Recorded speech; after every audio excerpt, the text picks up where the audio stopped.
Thaís do Resenhando Sonhos e hoje eu vou concluir o meu projeto lendo Harry Potter.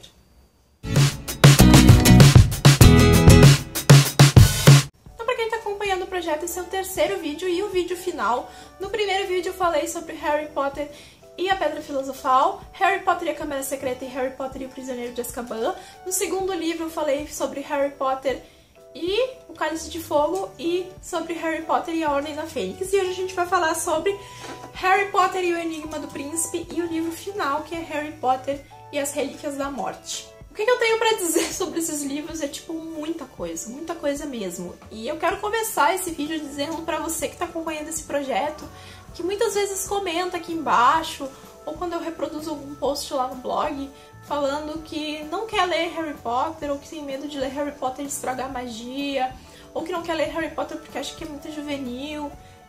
Eu também tinha esse medo, e eu não li Harry Potter quando Harry Potter saiu, porque naquela época eu não gostava de ler o que estava na moda. Eu sei que muita gente é assim, eu sei que muita gente não lê Harry Potter exatamente por isso. O que eu tenho pra dizer pra vocês é que Harry Potter tem muito mais pra ensinar pra gente do que tem pra entreter.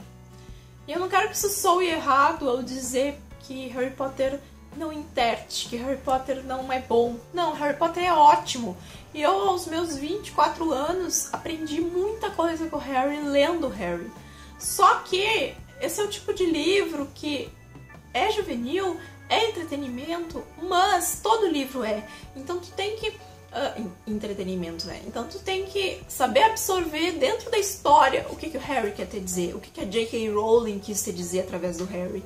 E tu vendo o Harry crescer através desses 7 livros, vendo por tudo que ele passou, tu vai absorver essas mensagens. Então eu vou comentar um pouquinho sobre a minha visão sobre esses livros, sobre a minha visão sobre os filmes que eu assisti logo após ter lido cada um desses livros e contar pra vocês então o que eu absorvi de Harry Potter e por que ter lido Harry Potter esse ano foi tão especial pra mim, que tinha começado a ler Harry Potter vários anos atrás e não tinha concluído, e agora coloquei como um objetivo para 2015 essa leitura, e posso dizer pra vocês que não me decepcionei em nada, principalmente com os últimos 3 livros. Então assim, para começar, o Enigma do Príncipe. Eu tinha definido O Prisioneiro de Azkaban como o meu livro preferido até o momento, e ele foi imensamente substituído por Enigma do Príncipe. É o meu livro preferido. Tudo que acontece aqui é muito importante. É o livro onde eu terminei em lágrimas, porque apesar de eu saber que aquilo ia acontecer, porque foi um dos poucos spoilers que eu peguei, eu sabia que ia acontecer com Dumbledore, e eu fiquei tipo, poxa, que merda. Foi um livro que eu terminei em prantos, assim, chorei lendo esse livro, porque é muito triste. É finalmente a hora do Harry lutar, sabe? A gente teve um pouco em A Ordem da Fênix e tal, mas era tudo muito por baixo dos panos. Então, aqui a gente tem a ciência, o mundo tem a ciência de que Voldemort voltou. Então é preciso fazer alguma coisa, e a gente tem Harry, Hermione, Ron e Dumbledore unidos, então, para tentar achar soluções, para tentar encontrar, mesmo que de forma separadas, eles estão unidos. E essa parceria do Harry com Dumbledore foram momentos muito interessantes, e toda a falta que eu senti de uma visão do Dumbledore sobre as coisas em A Ordem da Fênix aqui eu tive pelos olhos do Harry, mas tive, e Dumbledore é um dos meus personagens favoritos, se não o personagem favorito de Harry Potter, e vence o próprio Harry muito mais, porque eu acho que ele é um cara que é inteligente, que é poderoso e que ao mesmo tempo se dispõe a se sacrificar por um bem maior, e protege esse garoto, protege uma história, protege um segredo, protege as pessoas, e ele é muito grandioso por ser assim. Então, coraçõezinhos pra Dumbledore. Nesse livro aqui, o amadurecimento do Harry é gigantesco. Ele é gigantesco. Em Relíquias da Morte, ele é ainda maior.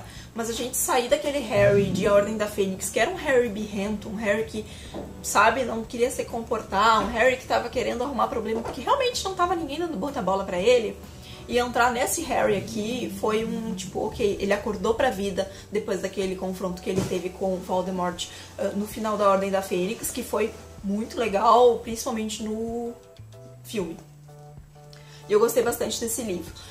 O que eu achei do filme? Gostei também. Acho que o filme foi menos emocionante que o livro, apesar de ter sido também emocionante, mas foi menos emocionante que o livro. E com certeza, sim, Enigma do Príncipe é o meu livro favorito de Harry Potter. Agora, e aí eu terminei Enigma do Príncipe e eu disse que eu só ia ler a Relíquias da Morte em outubro. Só que aí eu não consegui segurar, eu li só um livro entre os dois e acabei pegando Relíquias da Morte logo de cara. Porque, gente, eu precisava saber o que ia acontecer no final, sabe? Principalmente com o fim de As Relíquias da Morte, onde tudo fica sem a gente saber. O Harry diz que ele não vai voltar pra Hogwarts, a gente não sabe nem se vai ter Hogwarts no próximo ano. E o Ron e a Hermione se dispõem então em ajudar o Harry. Tá todo mundo caçando o Harry nesse livro e eles estão caçando as Horcrux. E ao mesmo tempo a gente vai ser apresentado então as Relíquias da Morte. Eu tenho algumas chateações com esse livro, que é a falta de confiança do Ron. Eu acho que ele foi muito coerente ao longo dos livros em várias vezes ele brigar com o Harry e os dois ficarem separados. Eu acho que aconteceu 2 ou 3 vezes durante a série toda, porque faz parte, sabe? Faz parte. E por causa dessa personalidade do Ron, de sempre estar duvidando do Harry, eu me irrito um pouco com ele. Ao mesmo tempo onde eu entendo que o Harry sempre foi o astro, né? E ele sempre esteve ali no background e tal. Mas me incomodou. O fato do Dumbledore ter previsto isso acontecer e ter dado pra ele o Iluminador foi muito bacana. Mas eu acho que talvez tenha sido a coisa mais solta, sabe? Que tenha ficado nesse livro, tenha sido essa postura do Ron. A Hermione, que é o cérebro realmente desses livros, que é quem quase sempre acha a solução, ela tá perfeita nesse livro, não tenho o que dizer do último livro da Hermione. O que ela faz com os pais dela, nossa, sim, é de chorar aquela cena quando ela conta que ela teve que apagar a memória dos pais e tal, para que eles não fossem torturados então pelos Comensais da Morte, caso o Voldemort descobrisse que ela tava com o Harry. E eu acho muito, muito, muito legal. Cenas legais desse livro que eu senti muita falta nos filmes. Eu achei os filmes muito bacanas. Eu sou normalmente muito cética com repartir filmes ao meio, livros em 2 filmes, que é o que vem acontecendo. Aconteceu com Amanhecer, aconteceu com Harry Potter, aconteceu com Jogos Vorazes, vai acontecer com Divergente, enfim. É a modinha agora pra ganhar mais dinheiro, a gente sabe disso. Mas eu acho que aqui fez muito sentido, porque esse é um livro que é muito detalhista, e se ele tivesse sido colocado no cinema em um só, ia ser muito corrido e a gente não ia aproveitar tanto essa obra. Coisas que eu senti falta no cinema, que no livro são essenciais pra gente compreender o quanto o Harry amadureceu e o quanto os personagens são como eles são. O primeiro momento, que foi um momento que eu achei muito legal, foi quando o Harry tá se despedindo do Duda no início do livro, e o Duda volta e quer dar um abraço nele e tal, e dá tchau pra ele, diz que vai sentir falta dele, enfim. Essa é uma das coisas que eu acho que pra mim pontua muito o quanto o Harry tem a ensinar pra gente, que não acontece no filme. Eu fiquei muito sentida por isso, porque eu acho que é uma mensagem bacana que não foi reproduzida no cinema, que é o fato de que o Duda só tratava o Harry mal porque os pais dele tratavam o Harry mal, mas no fundinho, ele gostava do Harry. Assim como no fundinho, o Harry também gostava da tia da Petúnia e do Walter, enfim, do próprio Duda. Eu acho que esse reconhecimento ali no momento em que podia ser, onde o Duda sabia que talvez ele nunca mais fosse ver o Harry, ou que o Harry fosse morrer, do Duda ter dito isso pra ele na versão Duda, né, de ser, foi muito importante pra mostrar isso, de que às vezes a gente não gosta de coisas ou não gosta de pessoas por influências alheias e que a gente não demonstra esse amor por vergonha ou por medo da crítica alheia. Mesma coisa com o Malfoy, o Draco. Quando ele finge não reconhecer o Harry lá na casa dele, quando o lobo lá atrás e a Bellatrix tá lá e o pai dele pede pra ele reconhecer o Harry, que tá com a cara toda torta, e ele finge não reconhecer o Harry, finge não reconhecer a Hermione, enfim. É uma prova de que o Draco também é uma criação da família dele, sabe? Que ele é daquele jeito porque o pai dele criou ele daquele jeito, odiando as pessoas e por ser um comensal da morte, então odiando o Harry, porque o Harry... E isso reflete porque lá no início, lá em A Pedra Filosofal, o Harry recusa ficar no mesmo, se tornar parte do grupinho do Malfoy, quando ele opta pelo Ron e a Hermione, e depois o Neville e a Luna, enfim. Isso vai acirrando cada vez mais. E eu acho que é a rejeição que faz do Malfoy quem ele foi o tempo todo com relação ao Harry. E ele tentar não reconhecer o Harry naquele momento é como se fosse uma redenção pra ele, sabe? Ele dizer pro Harry da forma dele que ele tá sentido, sabe, por aquilo que ele fez, porque agora ele tá sentindo o quão ruim foi aquilo que ele fez, porque ele tá ali pressionado também, prestes a qualquer momento ser sacrificado pelo Voldemort. E claro que isso, né, mexe com a gente. E a segunda coisa, mas isso teve no filme, tá? Então não é isso. A segunda coisa que era muito importante ter acontecido no filme, que eu acho que não aconteceu, e assim, ó, são detalhes de uma pessoa que foi correndo ver o filme depois que leu o livro, foi o momento onde o Harry conquista o monstro, né? Que o monstro sempre... O monstro que é o elfo da família Black, que por ter sido criado dentro de uma família de puro sangue, não gosta de quem é sangue ruim, né? E ele não gosta do Harry, porque o Harry acabou herdando ele dos Sirius, enfim.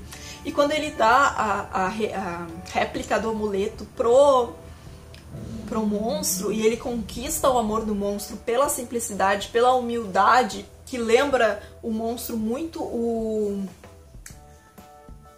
Agora não vou me lembrar, mas eu acho que é Rúbilo, o irmão do Sirius, que a gente vai conhecer mais em As Relíquias da Morte, porque é quem assina, né, o bilhete em O Enigma do Príncipe. Quando eu li o final desse livro, eu pensei que realmente fosse o irmão do Sirius, porque a gente já tinha ouvido falar dele em O Enigma do Príncipe. E aí acaba se confirmando em Relíquias da Morte. Eu acho aquele momento muito emocionante, muito importante pra mostrar que às vezes a pessoa não gosta de ti porque tu também não tá sendo legal com a pessoa, sabe? O Sirius nunca tratou o monstro bem. E o Harry, em consequência, também não tratava o monstro bem. E o monstro fazia o que fazia porque ele era maltratado também. Então, assim, às vezes pra te conquistar as pessoas, pra te mostrar quem tu realmente é, tu precisa te abrir um pouco mais. E o Harry ter feito isso no livro, eu achei muito legal, porque ele conquista o monstro passa a ser fiel a ele, porque o Harry demonstra amor, demonstra carinho por ele, dando aquela relíquia. Mesmo que naquele momento o Harry esteja fazendo aquilo de contragosto, só porque a Hermione pede, enfim. Mas é importante. E eu acho que isso mostraria também um amadurecimento do Harry como pessoa, enfim, se tivesse sido trazido pro filme. Fora isso, os dois filmes são muito, muito, muito legais. Também fiquei muito emocionada no final da Relíquias da Morte. A hora que ele fala com o filho dele, no final, que eu vejo que... e a coisa mais importante desse livro... Snape, Severo Snape. Gente, no final do Enigma do Príncipe, eu fiquei pensando assim... Spoiler agora? Será que é spoiler? Bom, se você não viu, não sabe o que acontece, pula aí uns 20 segundos. Quando o Snape mata Dumbledore, eu pensei... O Dumbledore pediu pro Snape matar ele, porque ele pede, por favor, Severo, antes do Severo matar. E eu tinha certeza absoluta, que o Dumbledore tinha previamente pedido pro Severo matar ele. E eu não sabia que era porque ele já tava com os dias contados, obviamente, por causa do anel da mão, enfim, que tava apodrecendo e tal. Mas eu nunca duvidei que o Severo fosse do bem. E aí eu senti falta de outra coisa que também não tá no livro. Na hora que ele ele pega a Pedra da Ressurreição, eu acho que o Severo tinha que estar naquela visão. Pra haver uma redenção, sabe? Uma aceitação de ambas as partes, sabe? De entendimento. Tá o Lupin, tá o Sirius, tá os pais do Harry. E eu acho que faltou tal o Severo naquela cena. acho que teria feito super sentido ele estar ali, e acho que ele tá do lado do Harry no momento onde ele realmente vai enfrentar o Voldemort para cumprir o seu destino, faria todo sentido, e acho que foi um erro ele não ter estado ali. Principalmente porque naquele momento o Harry já sabia que ele tinha feito tudo aquilo por ele, em nome da mãe dele e tal. Então acho que foi outra coisa. Mas assim, nunca duvidei do Severo. Severo também, ao lado do Dumbledore, meus personagens favoritos. Severo, Dumbledore, Sirius Black. Eu gosto bastante do Lupin também, mas esses três aí em especial. E a Hermione. Hermione sempre, sempre, sempre. Por que o Harry não é meu personagem favorito? Porque eu acho que o Harry, se tu botar os livros assim pra fazer uma análise, o Harry, ele é um coadjuvante que por acaso virou protagonista. Porque ele não sabe de nada, ele não tem informação nenhuma, tudo o que acontece é influenciado pelos outros personagens e ele acaba indo na onda, indo na onda do que o Dumbledore pede, na onda do que a Hermione descobre, na onda do que a Ordem da Fênix resolve, na ordem do que o Voldemort decide, e ele vai indo com a onda, sabe? E a crescência dele como personagem é exatamente porque no fundo ele é coadjuvante da própria história, sabe? Porque as decisões, apesar dele ser o cara que vai resolver no final, ele só resolve no final porque os outros que são coadjuvantes e que às vezes são mais protagonistas do que ele, se tu olhar a história por trás, né? Se o Harry, a figura do Harry não existisse, seria outro garoto qualquer, seria o Neville, entendeu? Mas os outros estariam ali da mesma forma para ter o mesmo papel. E isso não desmerece o Harry de forma alguma, mas é interessante ver uma história onde, do meu ponto de vista, o protagonista é tão coadjuvante quanto os coadjuvantes em alguns momentos são protagonistas. E isso é importante também para ver como a escrita da J.K. Rowling pode ser versátil e como hoje eu, com 24 anos, posso ter um pensamento diferente de quem leu esse livro lá com 14, 15 e enxerga o Harry como protagonista juvenil, porque na época se identificou muito mais com ele do que teria se identificado, por exemplo, com o Lupin, que é aparece pouco nos livros, mais aqui no final, e acaba tendo o fim que tem.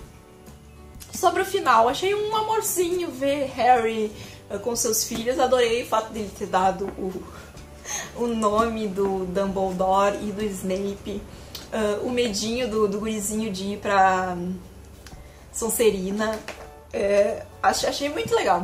Obviamente, Ron e Hermione. Gostei muito, muito, muito durante todo o livro, durante toda a série, o fato de a J.K. Rowling nunca ter shippado Harry com Hermione. Nunca, em nenhum momento a gente vê isso. O momento mais íntimo que os dois têm é quando eles estão dançando, que é uma cena extremamente do filme, que não tá nos livros, e que é muito bonitinho, porque demonstra o quanto eles são amigos, realmente irmãos. E eu fiquei muito feliz com o fato de que isso não foi usado aqui como um elemento pro Harry ter que escolher se ele ficava com a Hermione ou não, a Hermione ter que escolher se ela ficava com o Harry, sabe? Isso ia ser tão ruim se a J.K. Rowling tivesse feito, e graças a Deus ela não fez. Ela desde o início direciona a Hermione pro Ron, e o Ron, que é um paspalho idiota, né, acaba beijando a Hermione no último minuto do filme, do livro, enfim, e gente, muito legal. Mas fiquei feliz que eles ficaram bem. Fiquei feliz depois de ler os pequenos drops que a J.K. Rowling fez sobre o futuro deles além daquele momento, da Gina ter virado uma jogadora de quadribol, deles terem todos virados aurores, de estarem todos trabalhando pro Ministério, a Hermione como uma grande defensora ali de controle de magia entre os humanos. Gostei bastante do que veio depois, sabe? Dos drops que a autora trouxe depois. E gostei bastante de ter lido. Então, como eu falei pra vocês, eu acho que todo mundo deveria ler Harry Potter. Todo mundo deveria ler Harry Potter. Cada um vai ler Harry Potter com um olhar. Eu li o Harry Potter hoje com meus 24 anos de idade, com a carga literária que eu trago, que é de ler livros cada vez mais diferentes entre si, de pegar uma série juvenil e ver ela amadurecer ao longo dos livros, como provavelmente quem, quando se foi lendo, foi vendo, ou talvez não, porque quando a gente é adolescente a gente não nota muito essas coisas, a gente foca mesmo na história e na emoção da história, a gente não analisa essas coisas, mas acho que é importante levar isso em consideração. A conclusão desse projeto pra mim é extremamente importante, porque eu queria muito, muito, muito concluir Harry Potter. Ano que vem quero fazer esse mesmo projeto com Instrumentos Mortais e com Percy Jackson, porque eu acho que agora eu tô preparada pra encarar projetos assim, de livros, de séries de livros e de fazer diário de leitura de séries que já são conhecidas por todo mundo, que a maioria das pessoas já leu e quem não leu tem curiosidade de ler ou fica meio assim pra ler porque é mais juvenil ou passou do ponto, né? Esse é o termo que a gente usa. Quando tava na moda eu não li, passou do ponto. Mas eu lendo Harry Potter eu vi que não interessa a idade que tu tenha, não interessa o tipo de leitura que tu goste. Se tu conseguir olhar pra Harry Potter além do entretenimento, além do bruxinho que vai se meter em encrenca e que tá sendo caçado, e conseguir absorver esses detalhes do Duda, do Malfoy, da recriminação, do fato dele, da morte, da perda, de tudo que tem nesse livro nas entrelinhas, da amizade principalmente, que é o que a gente tem mais, principalmente nesse livro, que quando eles largam tudo pra ajudar o Harry, se você conseguir ver isso, nossa, você tem muita coisa pra absorver de Harry Potter, e eu super, super, super, super recomendo a leitura pra todas as idades, pra todo mundo, valendo tranquilamente um livro um mês, outro livro outro mês, sem se preocupar em ler um livro atrás do outro. Eu comecei esse projeto em abril e tô concluindo ele agora em setembro, e eu espero que algumas pessoas aí se incitem em ler Harry Potter vendo esses vídeos e tenham sensações interessantes como eu tive. Fiquei emocionada, fiquei feliz por ter concluído essa saga. Gostaria de um livro ou de um filme falando sobre Harry Potter alguns anos depois, acho que seria legal.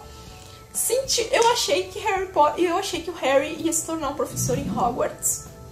Eventualmente, talvez ele se transforme, de repente, se a J.K. Rowling escreveu alguma coisa 50 anos pra frente, ou 100 anos pra frente, depois que ele se tornou um auror, enfim, acho que o Harry daria um bom professor em Hogwarts de arte, defesa contra a arte das trevas. Acho que ia ser um ótimo cargo pra ele, e fiquei feliz em depois ver que obviamente quem assumiu foi a professora McGonagall.